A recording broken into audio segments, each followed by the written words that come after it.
ये स्टोरी है the doll island की। ये डॉल आइलैंड वाक़ है साउथ सेंट्रल मैक्सिको सिटी में। इस डॉल आइलैंड से एसोसिएटेड एक स्टोरी है जो आगे चल के मैं आपसे शेयर करता हूँ। यहाँ पर बहुत सारी डॉल मौजूद हैं जो कि बड़ी स्कैरी और बड़ी क्रीपी सी हैं। कहा जाता है इन्हीं डॉल्स की वजह से ये हॉन्टेड आइलैंड हो गया। ये डॉल यहाँ चलकर नहीं आई, जाहिर सी बात है इसको कोई इंसान ही लेकर आया था, लेकिन वो क्यों लेकर आया था और इसकी क्या वजह थी, इससे एक स्टोरी एसोसिएटेड है जो मैं आपसे शेयर करता हूँ। ये स्टोरी शुरू होती है जुलियाना संताना बरीरा से। ये जुलियाना संताना बरीरा इसी आइलैंड का रिहायशी था और ये यहाँ काफ़ी अरसे से रहता था।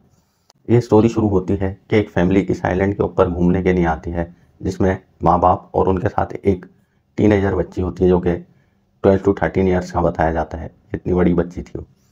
बट अनफॉर्चुनेटली वो बच्ची किसी एक्सीडेंट के तहत उस तालाब में जो वहाँ पर होता है डूब जाती है और डूबने के बाद वो वहाँ पर फ्लोट कर रही होती है। संताना बरीरा वहीं करीब में मौजूद था। वो देख के पानी में कूदता है। जब वो वहाँ तक पहुँचता है तो लड़की ऑलरेडी डेड हो चुकी होती है। वो उस बच्ची की लाश वहाँ से निकाल के माँ बाप के हवाले करता है और वापस अपने घर आ जाता है। पूरा दिन और पूरी रात वो उसी लड़की के बारे में सोचता रहता है। सोचते सोचते अगले दिन जब वो बाहर निकलता है तो उसी मकाम पर जिस जगह पर वो बच्ची डूबी थी उसे एक डॉल नज़र आती है। वो बड़ा हैरान होता है कि डॉल यहाँ पर कैसे आ गई, क्योंकि उस आइलैंड के ऊपर वो अकेला ही रिहायशी था।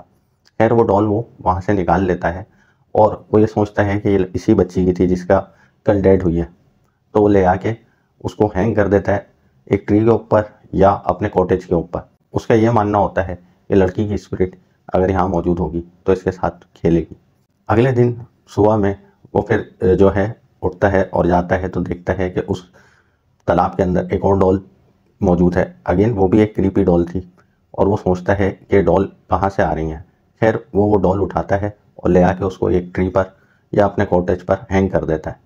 सिमिलरली इसी तरह चलते चलते उसको बहुत सारी डॉल्स मिलने लगती हैं और वो उनको पूरा आइलैंड के ऊपर हैंग करने लगता है। कुछ ट्रीज पे लगाता है, कुछ अपने कॉटेज पे लगाता है, कुछ बाहर लगाता है और उसने उस पूरा आइलैंड को इन डॉल्स से भर दिया।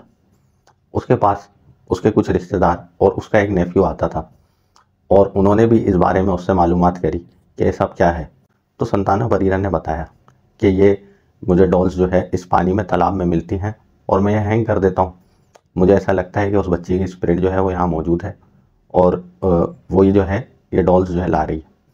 खैर ये उसकी अपनी मानता होती है और नेफ्यू भी जो है वो ऐसे ही उसको नज़रअंदाज कर देता है। जो आसपास रहने वाले होते हैं वो भी कंप्लेन करते हैं कि ये सब क्या है। तो नेफ्यू उनको बताता है कि ये नॉर्मल इंसान है, ये कोई पागल इंसान नहीं है। अब एक स्टोरी ये मिलती है कि ये ख़रीद कर लाता था और यहाँ पर हैंग करता था। उसका इन स्पिरिचुअल एक्टिविटीज़ में बहुत ज़्यादा बिलीफ था संताना बरीरा का। काफ़ी अरसे बाद एक दिन जब नेफ्यू उसके पास आता है तो नेफ्यू को एक स्टोरी भी सुनाता है। बताता है कि उस लड़की की स्पिरिट उसको नज़र आ रही है। नेफ्यू इस बात पर इतना ध्यान नहीं देता, लेकिन संताना बरीरा उससे बहुत ज़्यादा इसरार करता है कि ये रियल बात है कि मुझे उस बच्ची की स्पिरिट यहाँ दिखती है। फिर नेफ्यू जो है वो नज़रअंदाज कर देता है और चला जाता है। एक दिन उसका नेफ्यू उससे मिलने के लिए उस आइलैंड पे आता है तो देखता है कि संताना बरीरा उसी मकाम पर जिस जगह पर वो लड़की डूबी थी और उसको पहली डॉल मिली थी उसी मकाम पर पानी के अंदर मुँह दिया हुआ मरा हुआ पाया जाता है। इसकी मौत बड़ी मिस्टीरियस थी और वो बड़ी अजीब सी हालत में वहाँ पर मरा हुआ पाया गया। जुलियाना संताना के मरने के बाद नेफ्यू ने और उसके रिश्तेदारों ने मिलकर डिसाइड करा कि इस आइलैंड को पब्लिकली ओपन कर दिया जाए। उन्होंने ऐसा ही करा और उस प्लेस को पब्लिकली ओपन कर दिया एज अ डॉल म्यूज़ियम। लोग वहाँ आए और लोगों ने बहुत ज़्यादा अजीबोगरीब एक्सपीरियंसेस वहाँ पर करे। उन्होंने वहाँ पर बहुत सारे जो है बातें बताई, जैसा कि स्पिरिट्स का दिखना, डॉलों का हिलना, डॉलों का बातें करना और भी बहुत सारी बातें यहाँ से एसोसिएटेड। और कहा जाता है ये ट्रू स्टोरी है। इसका बिलीव इसलिए करा जा सकता है यहाँ पर बहुत सारे मशहूर मीडिया चैनल्स, इसके अलावा पैरानॉर्मल एक्सपर्ट्स भी आए। उन्होंने यहाँ पर आके बहुत ज़्यादा पैरानॉर्मल इन्वेस्टिगेशंस करी, जिसमें कुछ एविडेंसेस यहाँ पर रिकॉर्ड करे गए जो कि बिल्कुल ही पैरानॉर्मल थे। कुछ एविडेंसेस में डॉल्स ने हाथ हिलाया था। इसके अलावा भी बहुत सारे अदर जो है लोगों ने एक्सपीरियंसेस करे, आवाज़ों का आना और सायों का दिखना। यहाँ पर रहने वाले जो लोकल्स हैं मैक्सिको के, उनके मुताबिक ये जुलियाना संताना बरीरा की ही स्पिरिट है।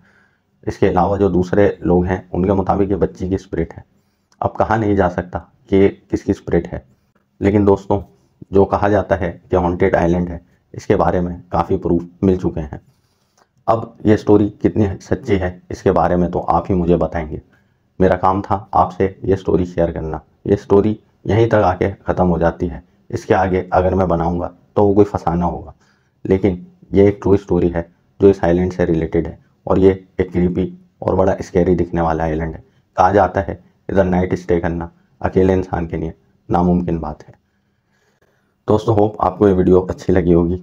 लाइक करें, शेयर करें, सब्सक्राइब करें, और इसी तरह की वीडियोस देखने के लिए देखते रहें मिस्ट्री मॉन्स्टर।